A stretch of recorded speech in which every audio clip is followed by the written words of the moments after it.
Hello and welcome to Coffee with Carey. Appreciate you stopping by today to see what I want to talk about. We are still in quarantine while I am filming this episode, and I know a lot of people are spending a lot of time together or alone, but if you happen to be one who is part of a couple, now I work from home, and in both my long-term adult relationships, very often I've worked with my partner, so I've always been a person used to spending long periods of time with my partner. But if you are a person who works a full-time job separate from your partner, you may be used to spending 3 or 4 hours a day with that person total. It's a lot more time if you're both home all day, every day, working from home and or not even working from home, or part-time, different situations for everybody, I know. But it might not be a bad idea to have some helpful hints that will help you in quarantining with a partner. And that's what I've got on the agenda for today. I hope you like these. I wrote them all down, I got them all ready, and I'm going to share them with you right now. First of all, I would say if you are suddenly spending lots of time with your partner out of the blue, just suddenly, and it was through no choice of your own, I would urge you to remember, as a dating coach who's into relationships, this isn't some clever idea I've come up with. It's just sense to say that you chose this person. So try to remember all the reasons that you chose this person to be your date for life. And maybe just try to think of this as an extended date or a vacation, a staycation with your partner. And remember all those things in the beginning that made you fall in love with them.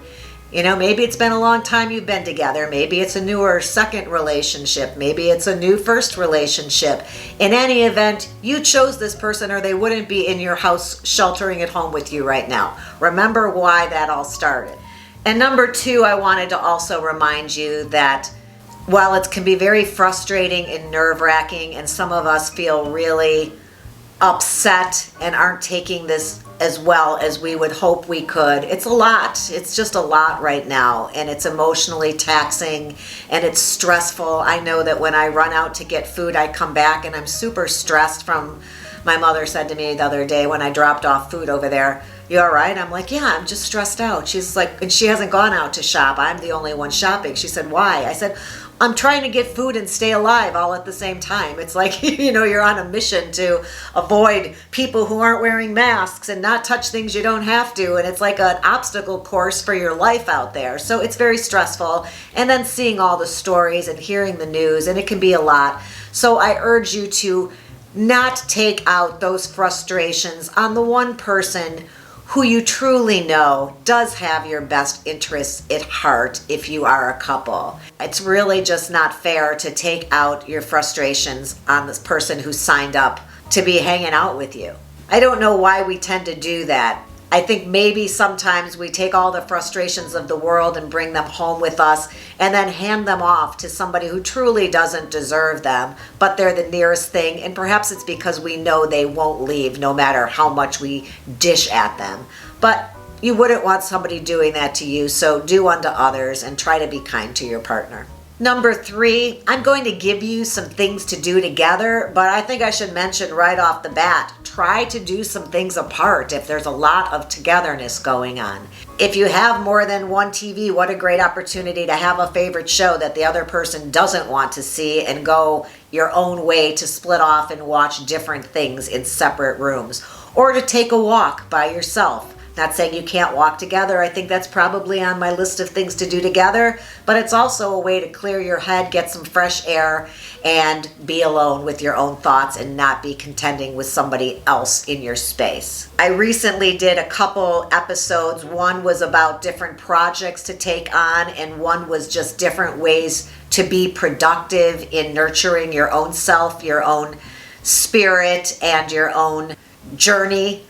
And those two might be great to pull in here so that your alone time could be spent on something that you would enjoy doing. I talked about learning some new skills, learning a language, or taking up a hobby, starting some healthful habits.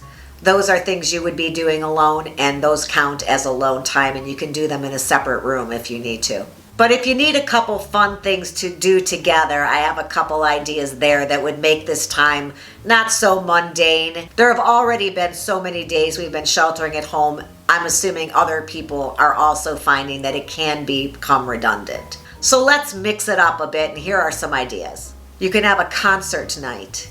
If you play an instrument, you could certainly do that, or sing, perform for each other. But I was thinking that you could pick songs from your time before you knew that person, or favorite songs you haven't heard in a long time, and share some of the music that you love with another person. Time to maybe pull out your old CDs or records with a record. I know my daughter was playing some records on a record player the other night. Just a way to share music. My mom said that she and my dad were sitting in the living room, which is where they don't usually hang out, and listening to some classical music together and just sit across from each other on two forward-facing sofas and listen to music together. It moves them. They feel that music and they play it really loud like they always did in my house. And they have a concert evening very often, even when we are not sheltering at home. The other thing my folks do that I mentioned to my daughter is they play cards. They'll play a card game for a half an hour before dinner. I know I have some neighbors that I stopped by their house once to drop something off. They're probably in their early 80s, and they were sitting at their kitchen table playing cards. And she had a little tiny steno notebook, and they've been through hundreds, she said, of these little notebooks, but she keeps track of like who's winning between the card game that they play together every evening before dinner. Can you imagine keeping score after all those years? That was adorable. But playing cards is something that most of us don't do anymore, or I haven't in a long time. I could do fish or gin rummy, Texas Hold'em. The other thing that I thought was kind of fun is some of the dates that I set up for clients, I have them grab a cup of coffee and then go on like an urban walk and just talk about the things they see. But sometimes I recommend that they take out their phones and take photographs of things and kind of do a photo competition of, that thing down there, we're both going to take a picture and see who comes up with the most creative shot. You can do that in your own home. Actually, you can do it where you both take pictures of the same thing, and while you're doing it, the other person has to leave the room, and then compare your pictures and see who did a better job. In some areas, the weather is nice. In some areas, the weather is getting nice. Why not plant a garden? I was mentioning it's something that you could do with kids, but it's definitely something that you could do with a partner, especially if you need a little earth moved. You might want some help with that. It's sometimes a two-person job. Carve out a little space in the yard or some planters or a window box and order some seeds or pick up some plants at the grocery store. Try a little gardening. Next up, get out of the house. Go take a walk together. If you have bicycles, go take a bike ride. But even just a walk, 20 minutes in one direction or a half an hour and then a half an hour back. Different scenery provokes different conversations. And sometimes just that activity of being out of the house together without the distraction of things in the house or things to be done in the house or a television can create a conversation that you weren't expecting to have, and it can be a real treat. So get out of the house, take a walk. You may even want to, next one, take a little lunch with you and have a picnic at a nearby park or schoolyard. And you could bring a blanket and some food and sit down on the swings or the slide or on a blanket under a tree and have a little lunch outside. Take it out to your backyard. A picnic is always a fun thing. If your weather isn't conducive to picnicking right now, set up a blanket in one of the rooms of the house and sit on the floor on a pillow or leaning over a sandwich. Changes it up, something a little bit different for you. And now that the weather is getting nice, you can have some people over if you maintain that distance and wear masks. If you've been weathering this thing alone at home with a partner, now's the time to maybe invite family or another couple or a friend, somebody over for a change of conversation, and just have them set up a chair for them a little further out in the backyard or the front yard or in the driveway on the sidewalk out front, and invite them over for a beverage, have a drink for them or some snacks, keep your distance, and have a little socialization in the mix. And lastly, maybe one night it could be something a little special. If it is somebody's birthday, this is great, but doesn't have to be a special event to be a special occasion.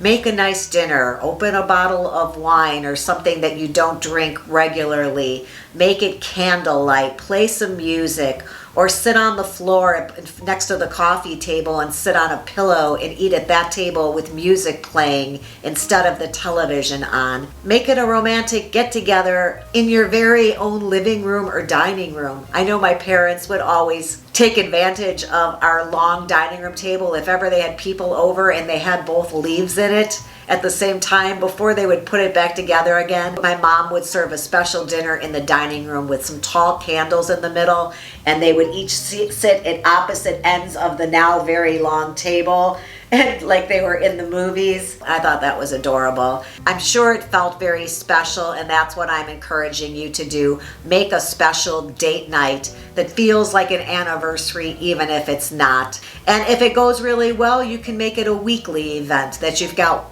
Saturday night date night is something a little bit different, and you could even take turns planning what that would look like, or planning the menu, picking the music, choosing the location in the house.